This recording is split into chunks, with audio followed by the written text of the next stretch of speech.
Meu nome é Marta. Meu nome é Joana. Meu nome é Sirlei. Somos estudantes do curso de Pedagogia da Unifeob, do Polo de Araras. Nós estamos gravando o vídeo para a matéria Projeto Integrado e vamos falar sobre a história da educação, permanências e mudanças ao longo do tempo. Nós vamos contar um pouquinho da história da educação e vamos fazer uma analogia com os dias de hoje. A história da educação não é difícil de ser estudada e compreendida. Os jesuítas vindo para o Brasil trouxeram consigo moral, costume e a religiosidade europeia e também os métodos pedagógicos. A educação é um processo inerente a toda a sociedade humana. O processo da educação do homem foi fundamental para o desenvolvimento dos grupos sociais e de suas respectivas sociedades, razão pela qual o conhecimento de sua história é experiências passadas e essencial para a compreensão dos rumos tomados pela educação no presente. Foi na Grécia Antiga que ocorreu o desenvolvimento das primeiras linhas conscientes da ação pedagógica. Essas orientações influenciaram de modo decisivo a cultura ocidental até os dias de hoje. Percebe-se sua presença nas práticas educativas escolares da visão filosófica. A educação de Roma baseia-se numa mentalidade prática. A reflexão filosófica não mereceu atenção de maneira sistemática. Eles adotaram uma postura pragmática voltada para o dia a dia, para a ação política e não para a contemplação filosófica. O processo da educação na Idade Média era total responsabilidade da Igreja. As escolas funcionavam anexas às catedrais ou às escolas monásticas. Muitas funcionavam nos mosteiros.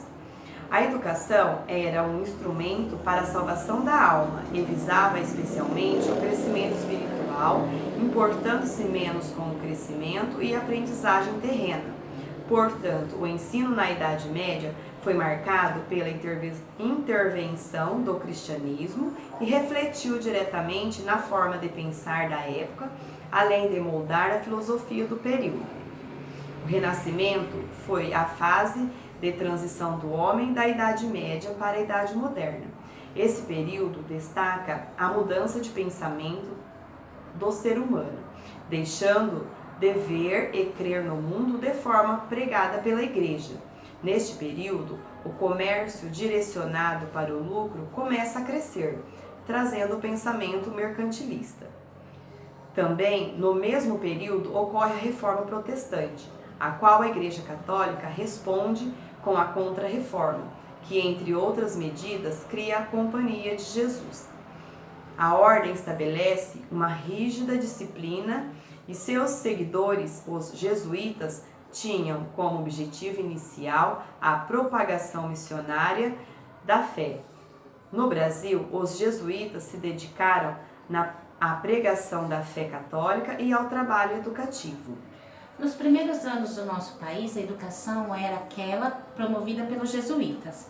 Alterou-se para pior com a expulsão da Companhia de Jesus, permanecendo inalterada até a chegada da família real em 1808, fazendo com que a educação e a cultura tomassem um novo rumo, um novo impulso, com o surgimento das instituições culturais e científicas, do ensino técnico e dos primeiros cursos superiores. Depois desse período, a educação somente foi impulsionada e estruturada a partir da década de 60. As atividades de ensino permanecem sob a incumbência das ordens religiosas durante todo o período colonial. Entretanto, a Constituição de 24 preparou um espaço para o surgimento de um sistema nacional de educação. Se proliferou, então, o ensino público de educação e, paralelamente, o setor privado.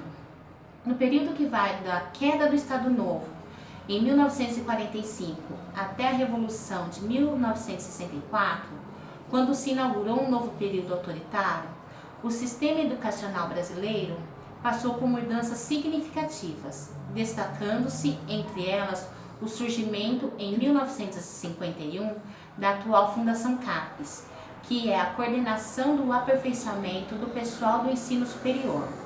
A instituição do Conselho Federal de Educação, em 1961, campanhas e movimentos de alfabetização de adultos, além da expansão do ensino primário e superior. Na fase que precedeu a aprovação da LDB 61, que são as Leis de Diretrizes e Bases, ocorreu um admirável movimento em defesa da escola pública, universal e gratuita. O movimento de 64 interrompeu essa tendência. Em 1969 e 1971 foram aprovadas, respectivamente, a Lei 5.540/68 e 5.692/71, que introduziram mudanças significativas na estrutura do ensino superior e do ensino de primeiro e segundo graus, cujos diplomas vieram basicamente até os dias atuais. A LDB pode ser considerada um avanço, pois normatizou o sistema educacional brasileiro, que até esse momento não estava completamente organizado. A Constituição de 1988, promulgada após o amplo movimento pela redemocratização do país, procurou introduzir inovações e compromissos com destaque para a universalização do ensino fundamental e a erradicação do analfabetismo. Com o processo de abertura e democratização do ensino escolar, se organizou e em 1996 foi publicada uma nova LDB, a qual rege o sistema escolar brasileiro na atualidade. Desculpa, gente, eu tô nervosa.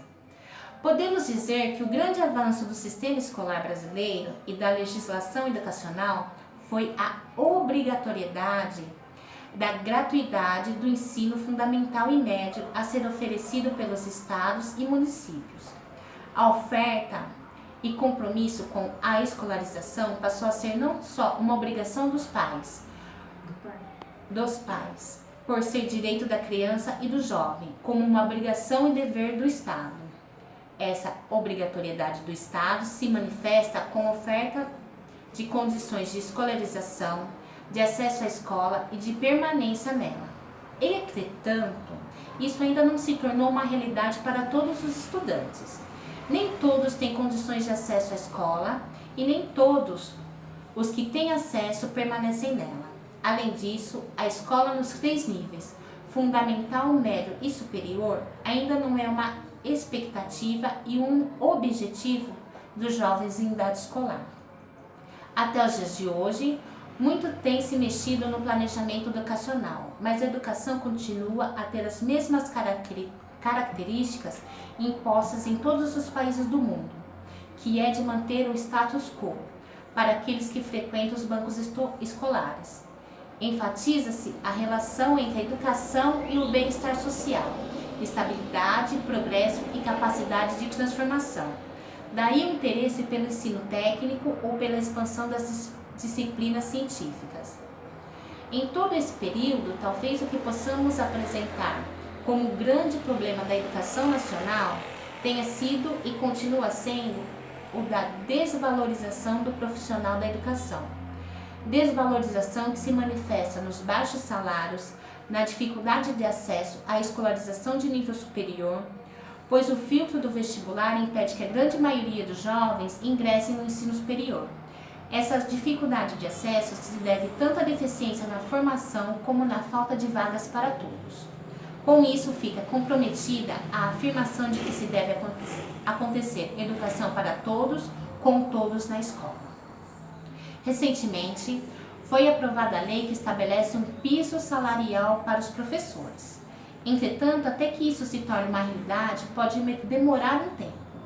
Além disso, estabelecer um piso sem oferecer maiores condições para que os professores se aprimorem na sua qualificação pode não ser suficiente para melhorar nosso quadro escolar, que já foi pior. É verdade, mas ainda tem muito a melhorar, até chegar ao ponto de se equiparar ao dos países desenvolvidos. A valorização dos professores, dos profissionais da educação, a ampliação das condições de acesso e a permanência na escola e a ampliação da qualidade de ensino oferecida são alguns dos desafios que se impõem ao ministro da Educação, que seriamente deseja melhorar o sistema escolar brasileiro. Conclusão.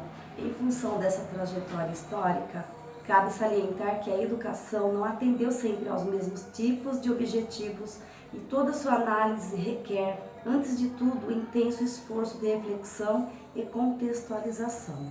Através desse caminho, pode-se melhor compreender métodos e teorias educacionais, pois observamos traços presentes nas práticas educativas atuais, que remetem à herança deixada pelos métodos educativos analisados até agora. Se de um lado está o valor da disciplina e do conhecimento a ser transmitido pela escola, de outro, a ideia de que o conhecimento é construído e, consequentemente, ninguém ensina nada a ninguém de forma definitiva. É importante a constatação de que essas correntes de pensamento não se excluem, uma vez que nos dias atuais é necessário conciliar o valor do conhecimento ao valor do engajamento dos alunos com uma estratégia para sanar as exigências de um mundo em contínuo desenvolvimento e marcado pelo fluxo constante de informação disponível a uma ampla gama de pessoas situadas em diferentes regiões do mundo. Como salienta Moacir Gadotti, 2000, o conhecimento tem presença garantida em qualquer projeção que se faça sobre o futuro. Contudo, os sistemas educacionais ainda não conseguiram avaliar de maneira satisfatória o impacto das tecnologias da informação sobre a educação. Logo, será preciso trabalhar em dois tempos, o tempo do passado e o tempo do futuro, fazendo de tudo para superar as condições de atraso e, ao mesmo tempo, criando condições para aproveitar as novas possibilidades que surgem através desses novos espaços de conhecimento.